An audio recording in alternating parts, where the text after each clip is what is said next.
Hey everybody, this is Jose Blasco. We are about to start in about 40 seconds. It would be great if you could confirm that you hear my voice, that all is good to get started.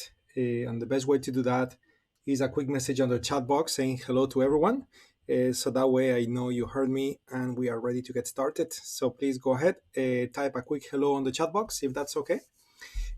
So we start on time. Thank you so much, everyone.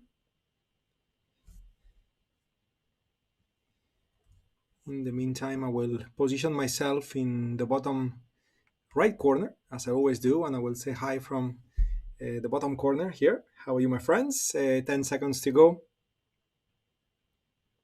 Very good. Thank you so much, Christian. It's appreciated, everyone. Very good. Perfect. Time to get started. We are live, everybody. Welcome to the session. Today is March 11, 2021. Welcome to Options with Options. We're going to be enjoying and taking advantage of trading options, which are very nicely adaptable to different market conditions. That's why we love to say options give you options, and we're going to be, again, exploring the market, looking for those opportunities and putting them together. How are you, Mark? Good to see you. So I am highlighting the disclaimer on the upper left corner of the screen so you guys can read it carefully. Please read it carefully. This is important information. It's important before we start the session. You are aware of the financial risks involved with trading, which if you have been trading for a while, probably you are. But in any case, it's always a good thing for you to be reminded. Agenda. Hello, everyone. We just did. We are simulcasting. So probably you are now getting used to it. We are streaming in multiple places at the same time. Our private room, it's located in our website, tradewithufos.com/live. We do the full sessions there. Where in the public spaces such as YouTube, Facebook, and so on, our sessions have limited duration, while the content, both in the private and the public rooms, is the same in the sense that we are discussing trading from a proper support point of view. Again, the duration of the sessions in the private room will tend to be longer compared to the public environments such as YouTube, Facebook, and so on. Also, keep in mind the video lags and that are natural of broadcasting in general. Again, depending on where you are, some of you may be watching the session from YouTube or Facebook, some of you from the private room. So everyone will have a different level of lag. Some of you may have 5-10 seconds lag with me. Some of you may have up to 20-25 seconds, depending on where you are. Again, this has to do with the worldwide networks for streaming. Okay, so be on top of those chat boxes when it comes to answering questions or asking questions, so we suffer the lag the least as possible. Okay, let's begin. We're gonna look at the market, review trades that we have open, and most importantly, start planning for new trades. So let's begin. Here we go. We're jumping into our platform. Amazing move today, isn't it? Market gapping up, again, teasing, starting making all times high again. It's unbelievable, isn't it? But on top of that, not only it's happening with new green UFOs showing up on the screen. But funnily enough, the climate, it's still not confirmed. Okay, so careful with this type of a move, because we may see either a reversal or at least some sort of a drop to meet that UFO, and then a continuation of the all-times high. So we'll see. We'll see in the end what's going to happen. But just keep in mind that as we speak, the climate is not confirmed with a thin dot. There is a directional component, that's why it's blue, but it's not confirmed, meaning that the algo is identifying that, while it looks very powerful, it's not that powerful. Okay, so we need to be careful with that. When looking at the VIX, we are seeing the options prices go down by 3% today. So we are now trading at levels of 21.83, and we are hitting green UFOs on the VIX, which invite for volatility to go back up. Okay. And because of that, today my intention will be different. Normally, you would see me when we start running the sessions, you would see me click on the non-directional scanner, sort the markets, and just go look for trading opportunities. So because I am expecting, based on the UFOs on the VIX, I am expecting the volatility to go back up. So what I'm going to do is I'm going to rerun my non-directional scan, but instead of looking at the top most expensive options in the market, I'm going to look at the cheapest ones. Okay, I want to look at the cheapest ones and rerun the scan. So it's going to be non-directional, but instead of looking for credit opportunities, okay, if that's okay, ignore the word credit, okay?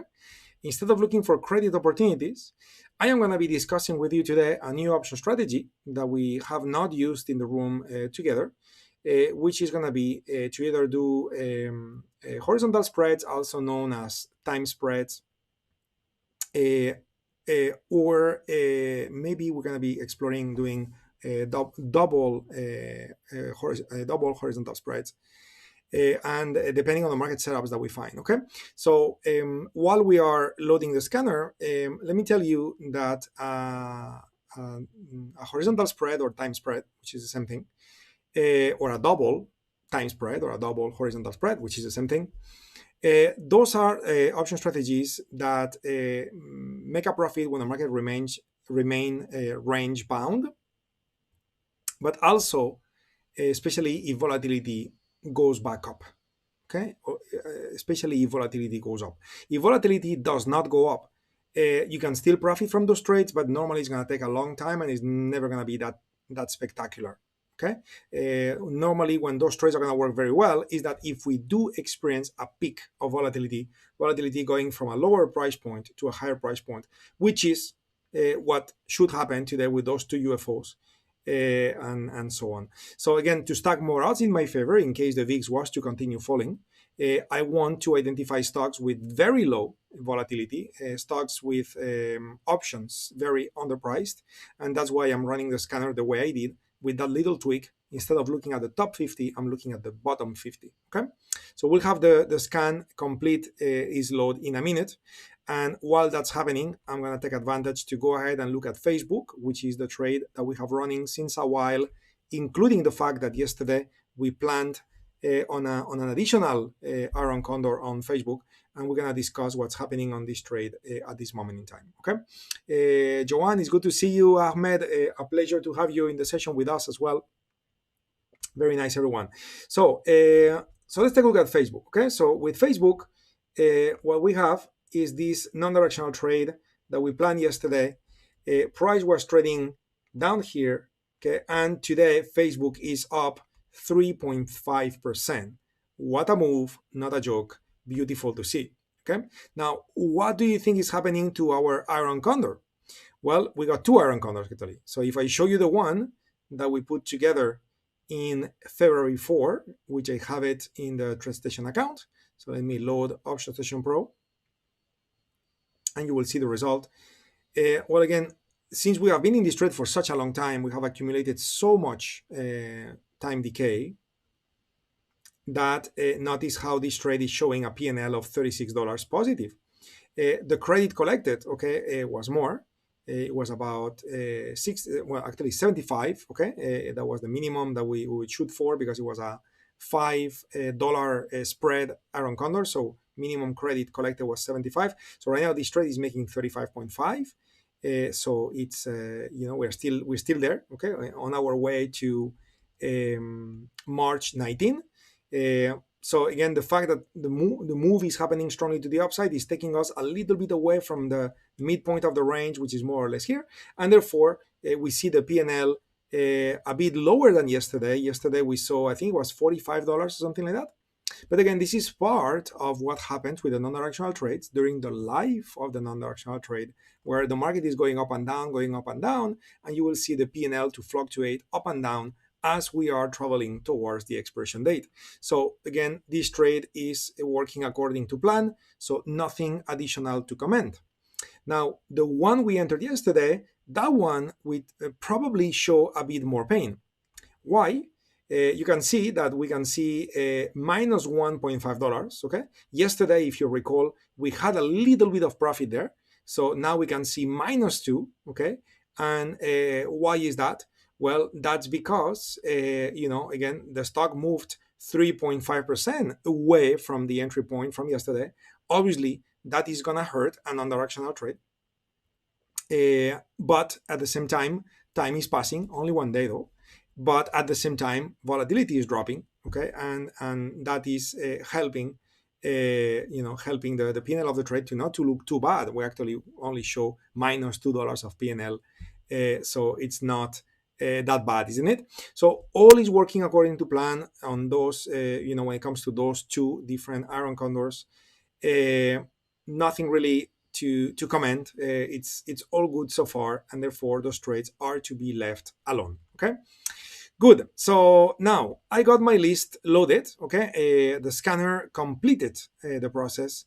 We now have a list of stocks which are showing price behavior which invites for non-directional trades. But the options that we will find on those stocks are supposed to be underpriced instead of overpriced, and therefore we want to position ourselves in a way where we're going to be able to take advantage of both lack of movement as well as increase in volatility instead of decrease of volatility. We want to take advantage of increase of volatility, and also we're going to do it in a way where we also enjoy time decay. Okay, so we're going to be exploring how we can do that. Very, very good. I see you guys are chatting there on the chat boxes. Wonderful, guys. Loving the interaction. So anyway, so I clicked on the first stock on the list, LMT. Pending data is being loaded. Notice that earnings are happening on the 20th of April. So again, this is 1 month over from now. 1 month and kind of 2 weeks. So we got plenty of expiration days that we could use. Again, when doing non-directional trades, to be honest, no matter if you're doing iron condors, which are credit strategies, or you are doing other strategies such as diagonals or horizontals or double diagonals or double horizontals, the reality is that it's always interesting to use a short expiration date as much as we can. Why? Because the longer a market is doing nothing, the higher the probability something's going to happen, right? And again, when we do non-directional trades, we want nothing to happen, so you don't want to expose yourself for too long. Okay, I would say that the trades we have on Facebook is kind of like the limit. It was a 30-day more or less type of iron condor. So again, I would not plan. You could, but I would not plan for an iron condor to be 90 days, for example. Could it work? Of course it could work. But at the same time, you are exposing, you are kind of hoping or requiring from the market to do nothing for 90 days. And, again, that's probably requiring a bit too much, isn't it? Something's going to happen in 90 days. So you want to keep it as low as possible, as you will see, okay? So same philosophy applies. So, again, waiting for the PD to go away. I'm not sure why it's taking so long. For LMT. In the meantime, okay, finally it gave us what we need. Now, here we got 53% probability. That is good. That is actually very nice. What about pre and post market? Pre and post market is giving us 40%. So 40% is not acceptable. So we're just going to ignore that data. We're going to work on regular session data, and immediately I'm just going to go ahead and discard the trade. And the reason why I'm going to discard the trade is because just like with iron condors, when doing time spreads or double horizontals or any other type of combination, which I need to document during the session a bit, so you follow me, guys. We will use the same rule of having a minimum of 2 UFOs below and 2 UFOs above. And the problem, if you count UFOs, the second UFO is found so far away. And again, this is probably going to make the trade to be a difficult one for it to work. So in this sense, I'm just going to leave it alone and go for the next one, which is McDonald's. Hopefully we're going to have good probabilities and closer UFOs. So it seems that probability is 57. Okay, that's amazing. Okay, many UFOs below. But again, same story. The UFOs above are very far away. So, you would be using options all the way located to at 230, where below you would want them to be located about 205. So it's going to be very difficult to make it work unless we have good probability with pre and post market with McDonald's. So probabilities with McDonald's pre and post market are 39%. So the whole institutional interest is happening for that stock during regular session data. So, same comment compared to LMT. The trade setup on the chart is not looking good, not convenient. Now we hit something that may be useful, which is UPS. That's a different story. We have very good probabilities, and we got many UFOs above and below, all of them being fairly close. Okay, so now we're gonna stop here and do a little bit more, of analysis to see where we go from here. So, first of all, pre and post market, what do we get? So from 59, we go to 43. That's not acceptable. We will need a minimum of 48 because it's non-directional. So we are not going to accept it. And therefore, I'm going to stick with regular session data. Okay. Now, if I load UPS, notice the process is going to be very similar so far. If I load UPS on my Option Station Pro, and I was to pick, a future expiration date, okay, we need to talk about that. So what I would like to do is to calculate my one standard deviation above and below, okay? Now, before I calculate that, I need to know what to insert, okay? I need to know what to insert. So let's go ahead and go back here, okay, and talk about those various expiration dates, okay? So first of all, I want to focus on all those different possibilities, okay? We have the average implied volatility per expiration is, when it comes to March 12, 30%. Then we got 27, we got 26, 26, 25, 25, 25. And then here we got 30, okay? So why is it that we got more there? Well, probably this one is the one who is lining up with the earnings date. Yes, so April 27 is the earnings date. Therefore, the options that expire on April 30, okay, they have the earnings priced in, and you can see how the average implied volatility is higher.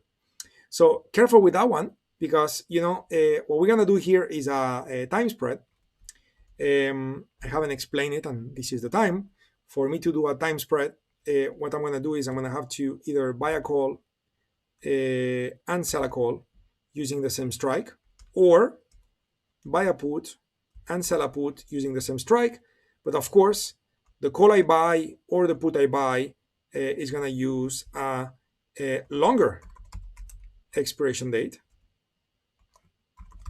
Okay, and the call I sell or the put I sell are going to use a shorter expiration date.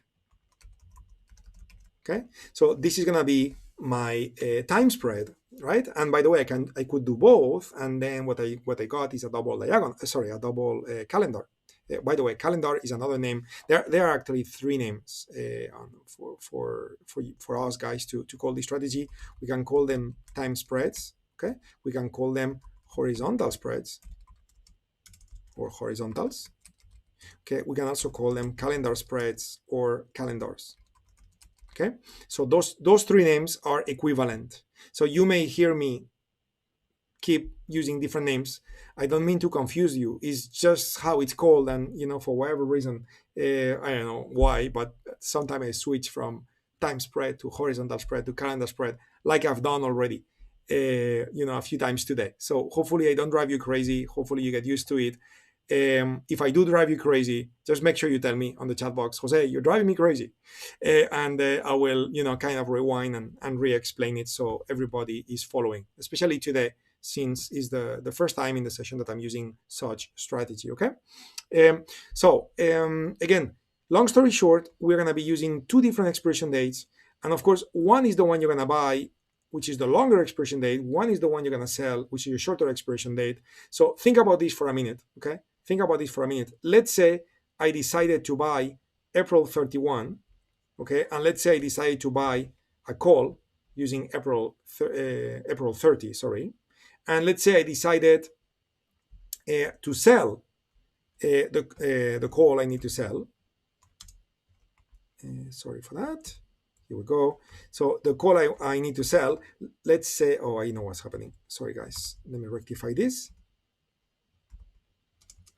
Okay. here we go. Just hit the wrong key a few times in a row. So let's say the call I was going to sell. Okay, again, I'm looking at this. You buy a call, you sell a call. The one you buy is from a longer expiration date. So let's say I decided to use April 30th for that one, and then you need to sell a call, right? And it needs to be a shorter expiration date. And let's say I decided to use March 26th to do this. Okay, well, notice that I would be basically shooting myself in the foot by doing that.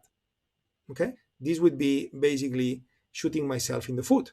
Why? Because I am buying the most expensive call there is with the greatest implied volatility built in, and I am selling the cheapest call there is, or one of the cheapest calls there is, because it has a lesser implied volatility built in.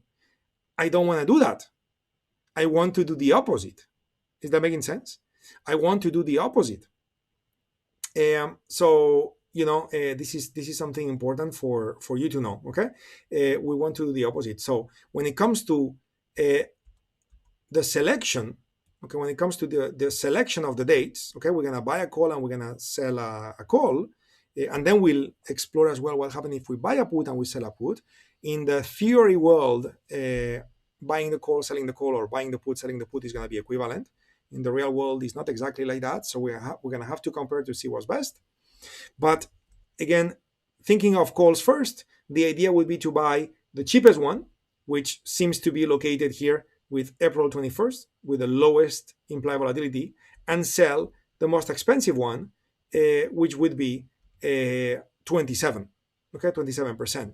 So in this sense, I'm going to attempt to do this UPS calendar spread by using 9 of April and 19 of March. That's what I'm going to attempt. Okay, this is what I'm going to attempt. So now, with that attempt, okay, again, everything is going to be based on that 29-day to expiration date. And in order for me to calculate the probabilities, I'm just going to analyze and buy anything. So it's just a single option will do. Okay, so this gives me, with that expiration date, and therefore the implied volatility built in that expiration date, is going to give me a measurement for one standard deviation above and below, which is 155 to 180. So with these two numbers in mind, 155,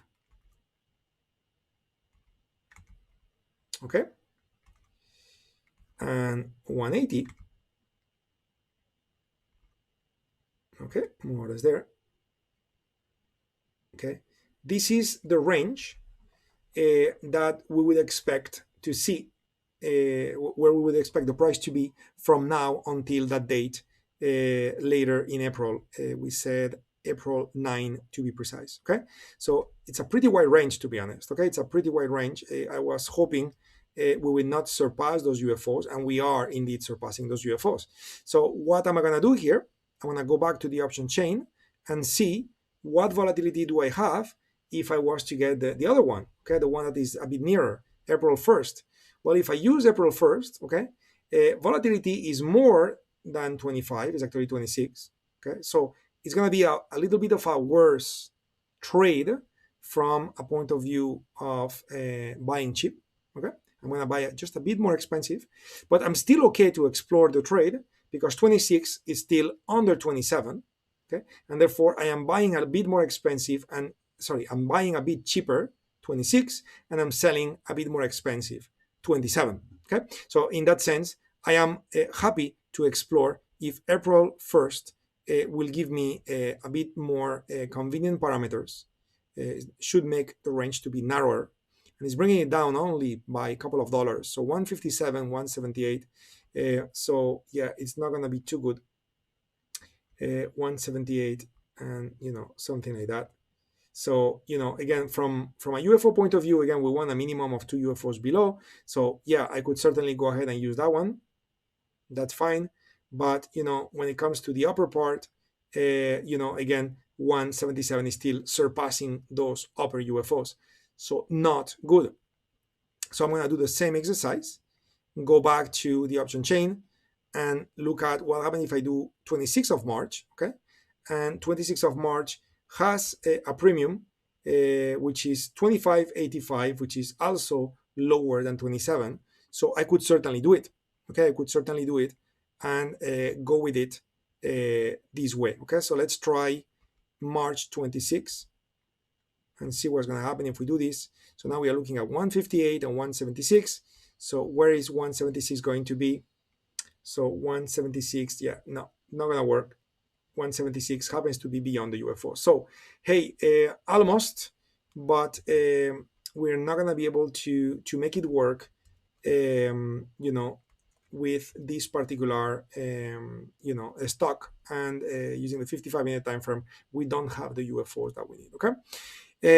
So let me look at the option chain one last time, because I did have a good impression when I look at it at first. So I want to make sure I'm not missing anything. Yeah. No, I'm not missing anything. What I said is correct. Yeah, what I said is correct. So anyway, so we go for the next one in the list, which is Philip Morris. Let's see when earnings are going to take place on that stock. 420, that's good. 62%, well, again, it's still loading, so we don't know yet. From a monthly time frame point of view, the last time we had high points was on November 17. So I may need to load lots of data there to be able to find more UFOs above. Okay, I may need to load plenty of data. So let's go ahead and do that. I'm gonna disable auto UFOs, load data starting on 11/2017. Okay, so we'll wait for a minute until this is loaded. I'm going to do the same exercise, look at the option chain with Philip Morris and look at the average implied volatilities.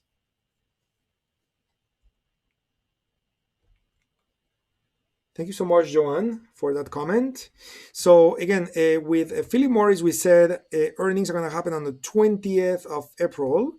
20th of April will be built in here on the 23 of April, which is 24.9% volatility. Okay, this is actually very exciting because it seems that not too many people have started buying options in anticipation for earnings. It's 43 days to go. So the implied volatility of that expiration date is kind of the same as that one, isn't it? Kind of the same as that one. And therefore, in this case, I would actually be delighted purchasing the expiration date that expires coinciding with earnings, because what tends to happen? Okay, what tends to happen when earnings are reported and the date of earnings is approaching? What tends to happen to those stocks?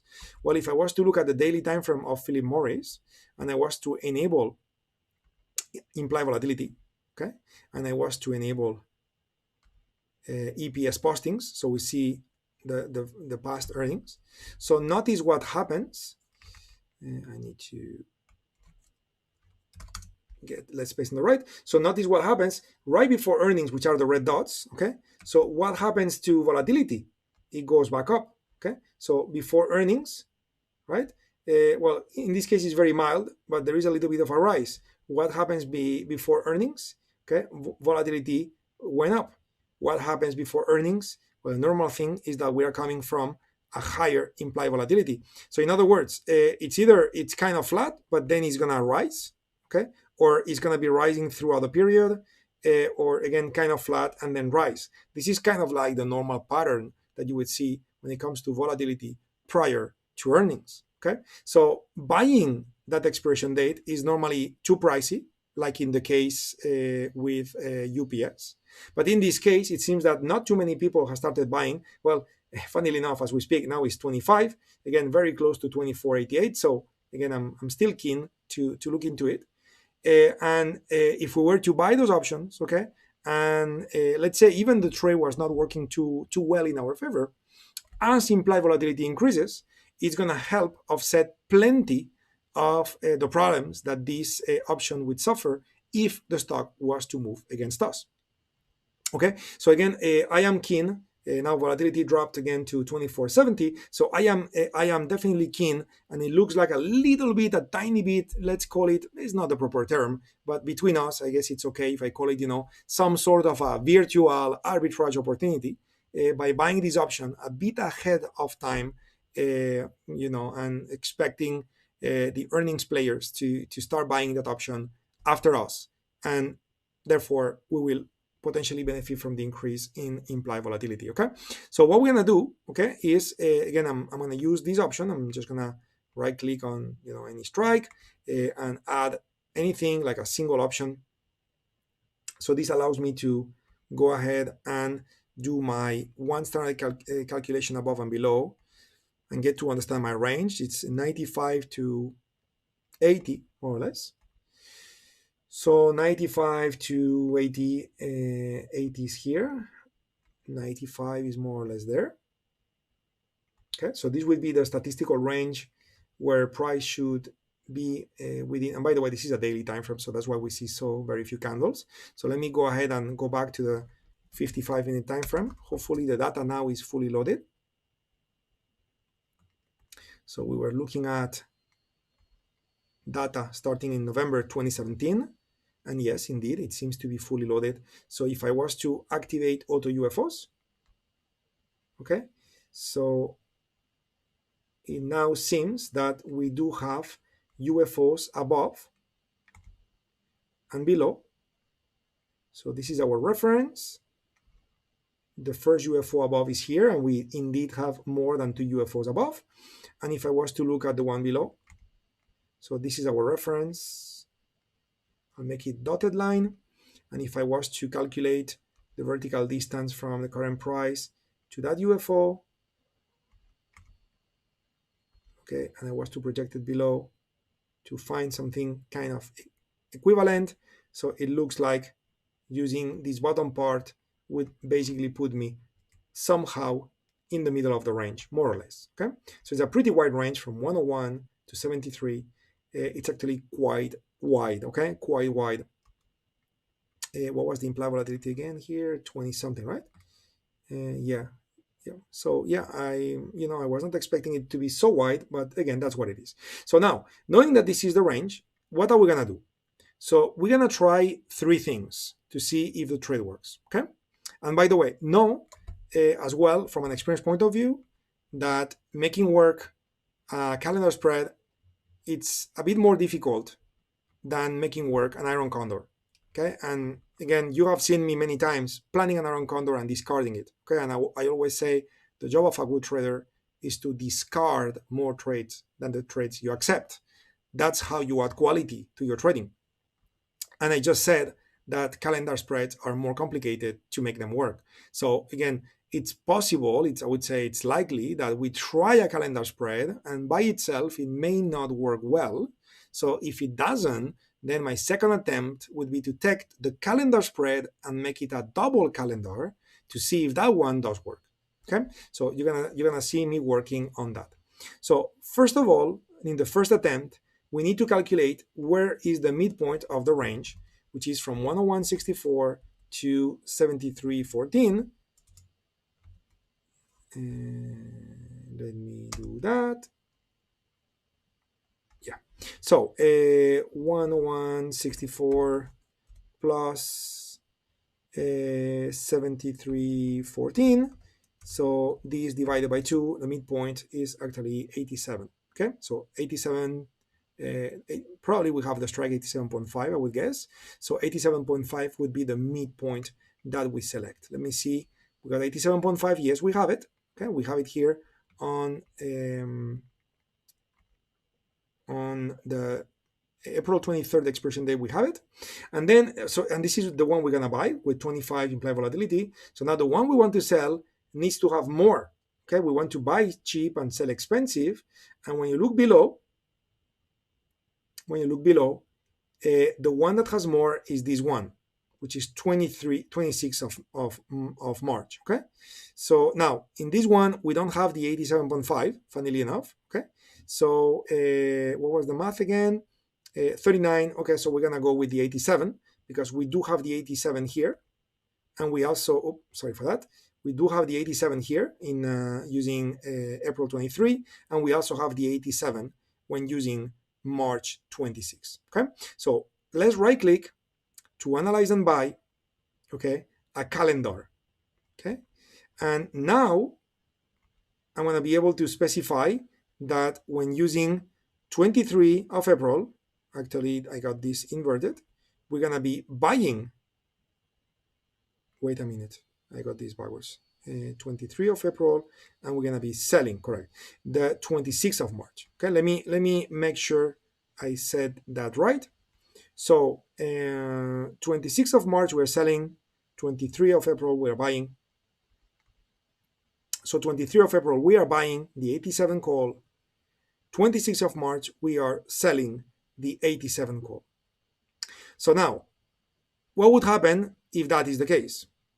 Well, what would happen is that in this trade, as you can see, the risk profile is like a triangle. So depending on where that market is going to end up, so I mean, in a perfect world, on expiration, you would be trading exactly at 87. And if that was to be the case, this trade would pay you around $100, like $92, $94, something like that. Okay. If the market was to move against us all the way, well, the most you would lose is minus 101. If the market was to reach the 1 standard deviation, okay, you would lose minus 54. Okay, so you can see that this is a non-directional trade. You want the price of that stock to remain as centered as possible. The more it deviates from the center place in that range, the worse. Okay. But the reality is that for you to be profitable, you actually need that stock to remain quieter than that. Okay, you need the stock to remain quieter because, as you can see, your break-even point, which is the crossover with the zero line, it's actually about 84.72. So if I go back to the chart, 84.72 is more or less here. Okay, so if that stock moves significantly, that's it. We are in trouble. Okay. So the question is, what would you do that, right? Because when you do an iron condor, so the risk profile, the way we do it, so here is your 1 standard deviation below. Somewhere here is going to be your UFO. Okay. So this is where we sell options below. And then on the upper part, this is your 1 standard deviation. Okay, this is where your UFO is going to be. Let me do the right drawing. This is where your UFO is going to be, right? And then here's where we sell options above, right? In other words, the risk profile of the iron condor would be something like that. So if it goes below, you lose. If it stays between, you profit. And if it goes above, you lose. And the loss is limited. So within all this range, you profit, okay? And only if it goes above those UFOs or below those UFOs, that's when you get some pain. So why would you, instead of have this such a wide zone for you to profit, why would you be interested in such a tiny zone, which, as long as the stock is just moving a little bit from the current price, which is here, this is the current price of the stock. If the stock is moving, next thing you know, you're going to be in trouble. Okay, why would you do that? Okay, well, the reason why you would do that is because actually there are many reasons. First of all, the way I draw the iron condor is not accurate. Okay, so I draw the top of the profit to be that high. The reality is that it's more like this. Okay, so what you profit is, for example, with Facebook, you would profit $75, and if you're wrong, you would lose 425. So the risk reward of the iron condor is poor, where the probability is very high. Fair enough, that's a valid way to trade. You have more probability, but a worse reward to risk ratio. What's the other choice? The other choice is to have a better reward to risk ratio, but have lesser probability. That would be a valid choice. And this is by default what we see on the screen. I have more to add because it's going to be better than this. But before I add more, I would like to confirm that you guys are with me. I'm going to take a sip of water. Please type on the chat box if you follow my rationale so far, because I'm adding a lot of information and I'm not necessarily speaking slow. So you guys, please let me know on the chat box, and it's okay to say no. Let me know if you are following what I said so far by comparing the two risk profiles and the two strategies.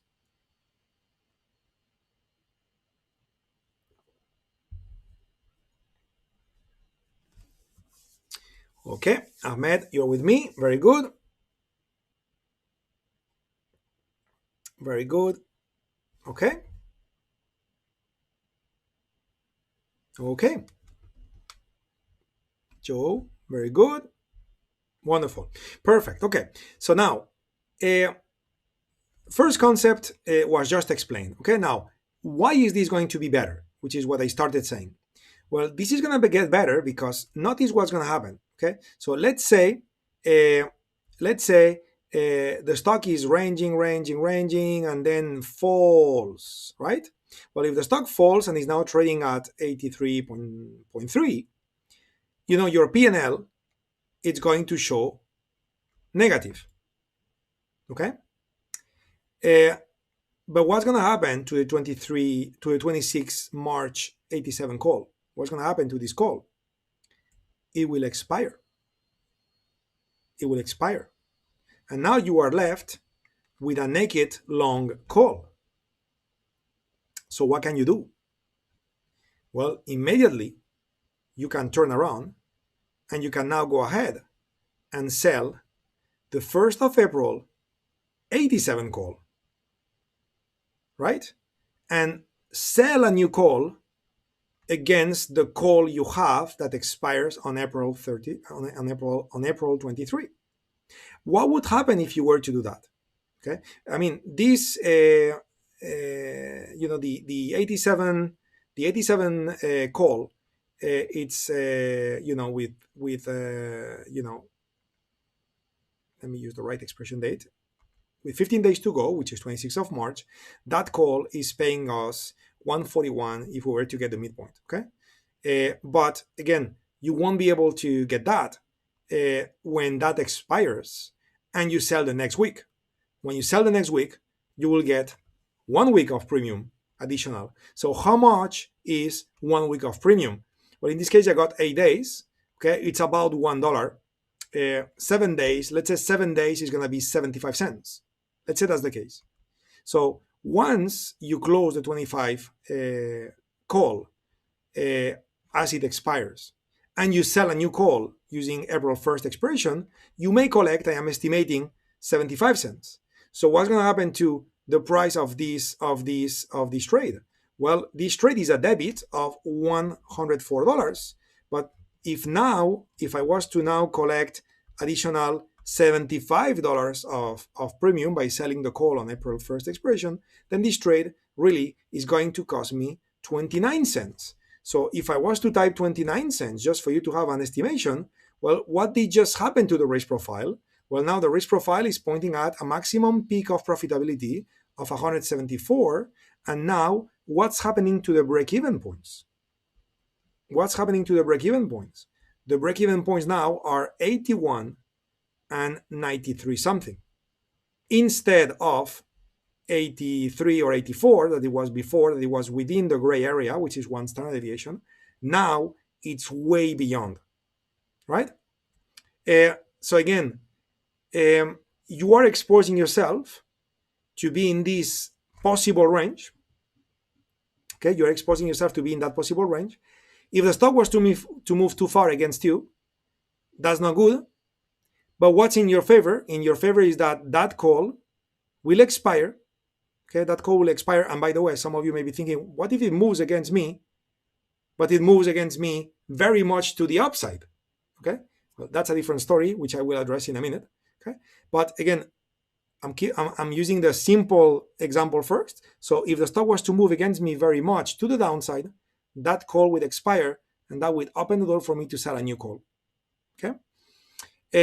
So that would certainly help the trade, as you can see, with the risk profile. Now, of course, this estimation of 75 cents is very optimistic because it implies that the stock is close to 87 or close to the current price, which is 86.84, which is not necessarily the case. So if the stock has dropped a lot, okay, You may not get $75, you may get less, and therefore maybe instead of 39, the net cost of the trade now is, I don't know, 45. It's a bit more expensive. But again, the effect is the same. You have enhanced the performance where now you may be paid up to 155, and now the break-even points are, much better than before. Instead of inside the gray area, now your break-even points are outside of the gray area, which again, it's gonna be helping your trades. Now, let me see. So I believe, Maka, you are suggesting that it would be a good thing for me to repeat. Also, Joe, you are asking about what if implied volatility changes by the time the short unit expires? Would you change the strategy? Okay. Yes, very, very, very good questions. Let's talk about all of these and more. Let me see, what's the time? We got 15 minutes to go. I have a lot to discuss in those 15 minutes. Okay, so first of all, I'm just going back to square one. Okay, so this trade would be made of buying the 87 call and selling the 87 call using April 23 and selling March 26. That's the beginning part of the story. With that beginning part of the story, the beauty is that the most we can lose is kind of like 100, a bit more than 100, and the most we can make, it's about 100. Okay, it's 95, let's call it 100. So it's kind of like a 1-to-1, if you wish. Okay, nothing magic, but certainly much better than Iron Condor. What's the downside? Well, the downside is that with an Iron Condor, the range of profitability, it's very, very, very wide. Okay, so you could afford the stock to do many, many things, and it doesn't really impact the P&L. You saw Facebook today move by 3.5%, and basically the P&L went from +6 to -2. So really didn't impact much, isn't it? Where here, the break-even points, okay, are going to be in a very bad position. They're going to be clearly within our range, okay? And that's not a good thing, okay? That is not a good thing. So once I got to this point, my question was, so why would you even do this trade, right? If we are not likely going to be in this range based on probabilities, or sorry, let me repeat that.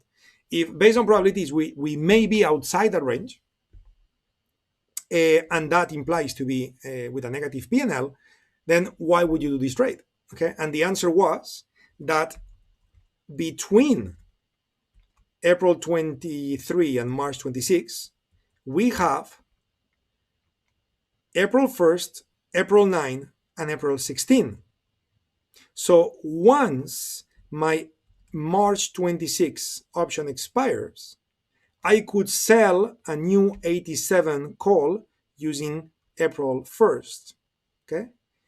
Once the April 1st 87 call expires, I could sell a new April 9 87 call. And once the April 9 87 call expires, I could then sell a new 87 call using April 16 expiration date. So in other words, I may be able to bring in, I should be able to bring in more premium until the 23 of April. And the more premium I bring in, the lower the cost of the trade. When I do the trade today, it's going to cost me $106, okay, which is the most I can lose. But, when I get to that, further expiration date, as multiple 87 calls have expired and I sold new ones, so, this trade may end up costing me 10 cents net. And if that was to be the case, well, what does that mean now? That now the maximum I can make is 193, and now my break-even point is all the way to 96 on the upper part. So again, now I have a very wide range, and now I can make more profit than what I could make with an Iron Condor. So hopefully, Maka, you are with me now. And if you are not, let me know, because I will need to readdress this more and better to make sure everybody's with me. Now, Joe's question has to do with volatility. So what's going to happen if volatility increases? I mean, if volatility decreases, is bad. Okay? If volatility decreases, you can see it here. I'm going to play with volatility adjustments. So volatility decreases. Okay? So what's going to happen to the P&L? Well, the P&L now shows that the maximum profit you're going to make is 63 instead of close to 100. Why? Because volatility went down by 3%. Very, very nice, Maka. Thank you for that. I'll talk about this many more times. Okay, so we learn through repetition too. So we'll get it. No worries. I'm very, very positive we're gonna get this. And also I'm gonna put this in the account, and we'll trade it together. We'll see it evolving and happening. So we'll learn this. No worries. But definitely I appreciate that you are open towards the recording, because that will help to solidify. Yes, yes, Mark. I will be discussing that too. So notice, Joe, that as volatility drops, this is hurting the P&L of the trade. The opposite is true. If volatility was to become positive, okay, like positive 3, okay, so what's going to happen? Now the most you can make is going to be 123 instead of 100. So the higher the volatility goes, the more is going to help the trade. Okay, that's why when I did the scanner, I selected the bottom, the cheapest options possible, because the cheaper the options are, the more likely they will gain value. And the one thing that makes me very happy is that in this particular case with Philip Morris, we were able to select April 23 as the expiration date to be selected, which is coinciding with earnings, meaning that we're going to stick with the trade all the way, until, we'll talk about management and so on. But as we are approaching earnings, if volatility was to drop for a while, and as we saw, this is not a good thing for the trade, right? So when I type here minus 3%, that was bad, isn't it? Well, guess what? As earnings are approaching, that volatility is like going to give us a little bit of a kick to the upside. Okay, so we should have that under control. Worst case, no matter if volatility goes up or down, you wait all the way to expiration, and what's the most you can lose? 105. So so that's what it is. Okay, so that's what it is. By the way, I'm talking about expiration on 326. Okay, on 326. That's the expiration I'm discussing right now. Okay, so let me get back to this to 0. Okay, so in other words, we're gonna be in a trade where initially you would be like, oh, that's not so amazing. But remember, as time passes, the 87 call that expires in March will go away. We'll sell a new one, and another one, and another one, and another one.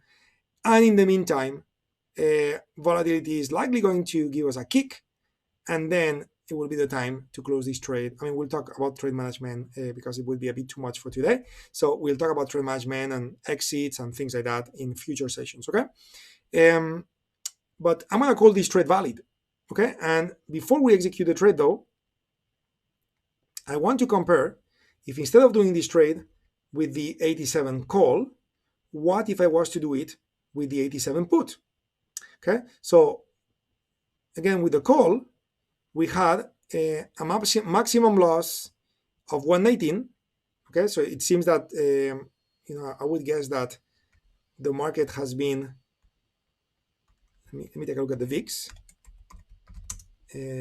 Market may be falling and the VIX rising or something like that because the options are becoming more expensive. Actually, no, it's been going down. Interesting. So with Philip Morris, actually, the cost of the trade is becoming more expensive, 120 instead of 106 earlier. So what's the most you can lose? 120 until that expiration date. Okay. With the put, you can see it's more expensive, 131 instead of 120. So initially you would say, okay, the call is better. Okay. But again, I'm not done yet. So with the call, we have a maximum PNL of 80 or 80, let's call it 85. With the put, we have a maximum PNL of 146. Okay, 146. Okay, so it's much better. We have more cost, but the PNL is better. What about the break-even points? So with the put, break-evens are 83.3 and 90.8.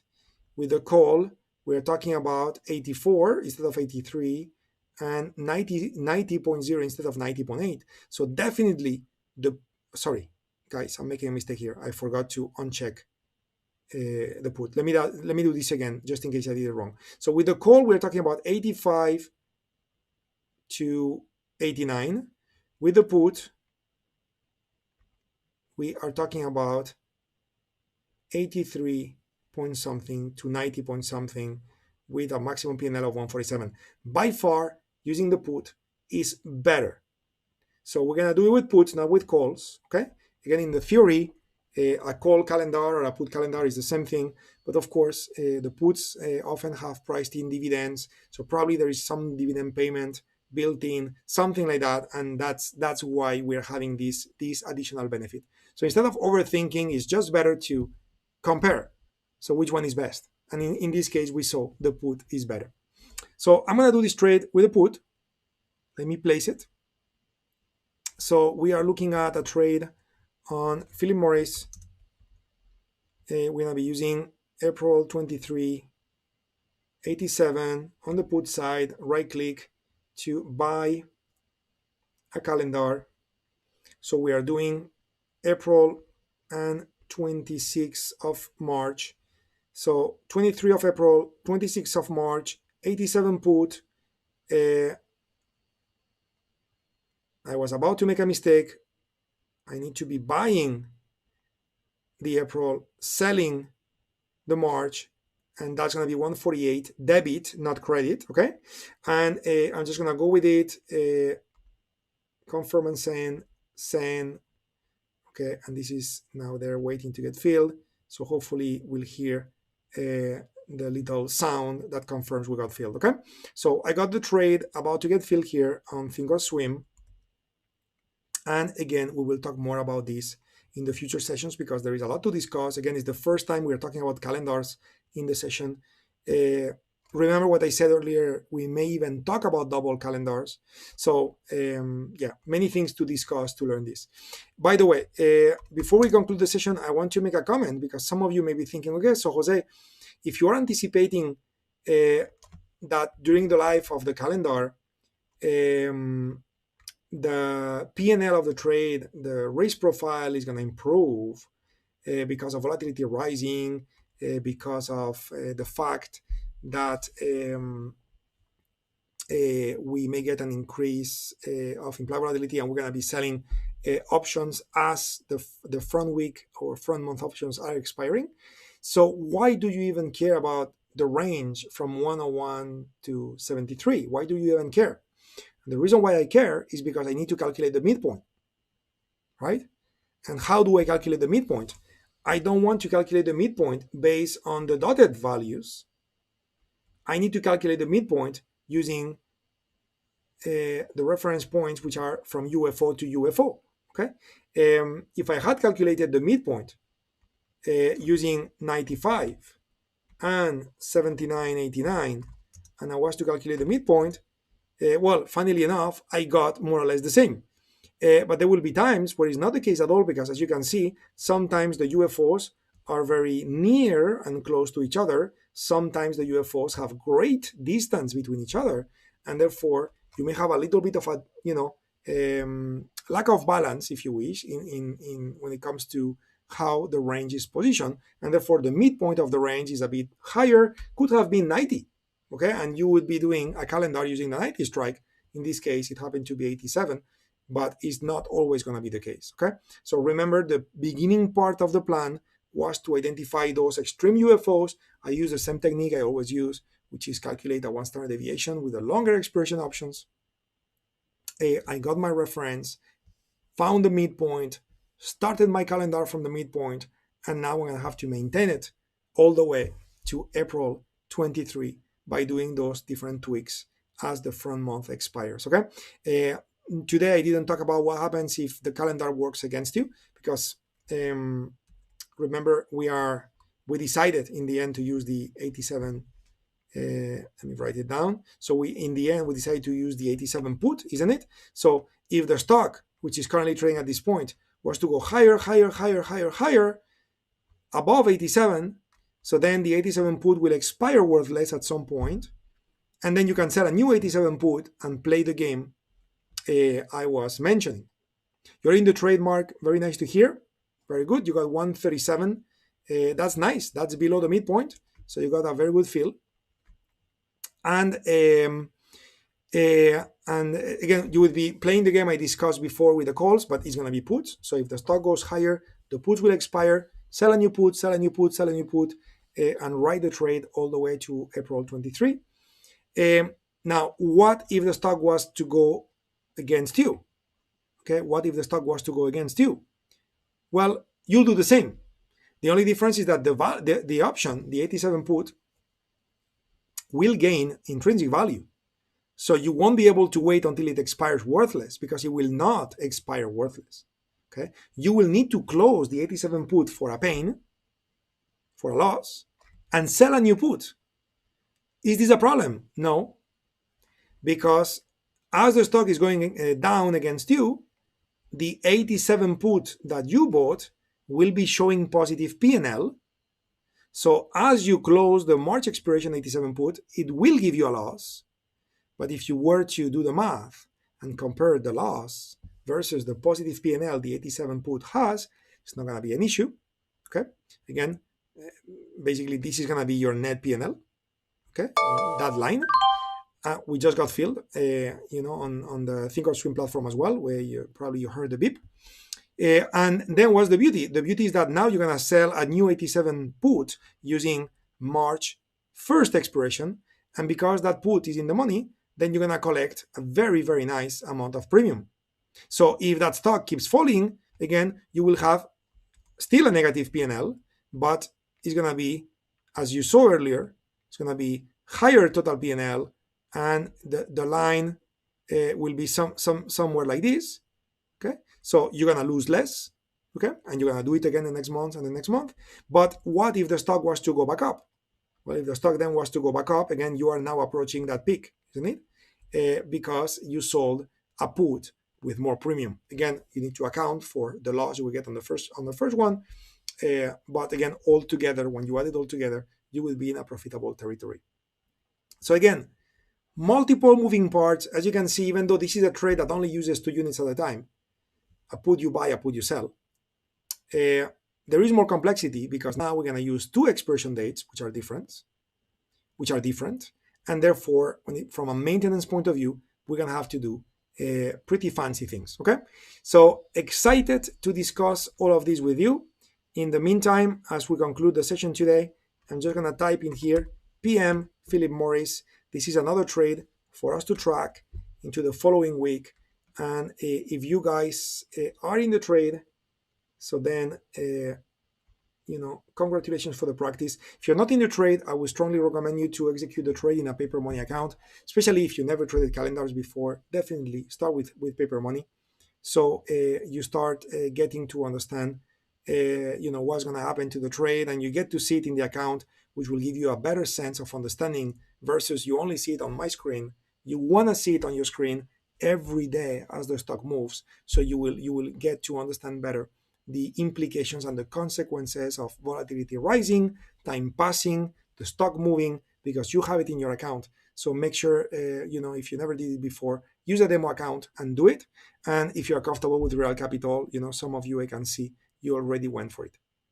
Wonderful, guys. I told you guys that we were going to add more stuff, advanced stuff. Again, I cannot wait to show some additional analytical tools that I'm going to be using to simplify the process. Today I did it quite manual, so it gives me the opportunity to also add a bit of the lecture around the strategy, so you understand what is it that we're doing. But at the same time, I want to simplify the process of building trades, and for that I will be bringing more analytical tools that will really, really help us. I want to talk about, just like in futures, you may be aware of this concept called contango or forwardation, and also backwardation. The same thing happens in the world of options, which is called Ivy skew. And I cannot wait to bring to you what is known as Ivy smiles, Ivy frowns, and be able to look at even more powerful opportunities when building those calendars, taking advantage of excessive volatility in some expiration dates, and so on. So again, good stuff, and excited to share all of this with you. For sure, I know it's a lot of information, guys. I know we are a diverse group. Some of you are newer to options, some of you are very experienced. So to some of you, you are just having fun. To some of you, you may be overwhelmed. Make sure you communicate with me either during the sessions or shoot an email, I'm happy to go over things again in the next session. I'm happy to repeat, to review, to do whatever it takes for you all to get it. But of course, I don't know what I don't know. I don't know what's going on your side. Is that making sense? So make sure you share with me my email, Jose at traddictiv.com. So make sure you email me, share with me how is it going. If you have questions, we'll be discussing that. Your first calendar, very good, Siderman. That's beautiful to hear. And Maka, where can you find the recording? So let me show you. So you come to our website. Okay, I'm just loading it on the other computer screen. Here we go. Okay, so you come to our website. You click on live trading. Okay, this is where you find the private trading room, isn't it? That's where you are right now. Did I just click or I didn't click? Okay, now. So you come to the private room. I don't know what just happened. Every time I load a page on this computer screen, the web browser goes very slow for whatever reason. Not sure why. So when you log in, okay, and if you don't mind, I'm gonna do that on my other screen. So let me log in, so you get visibility of the private trading room.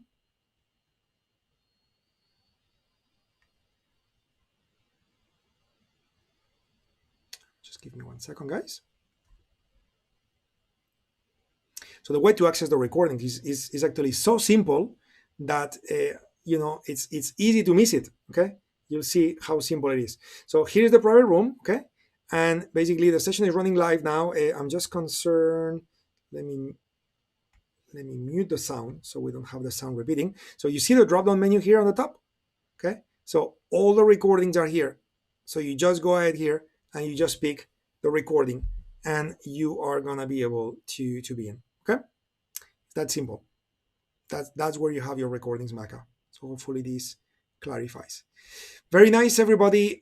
My friends, as always, it's a super pleasure. I love this. Hopefully you guys are having fun too, learning a lot. And we'll be exploring and experimenting with that calendar spread and see what happens to it.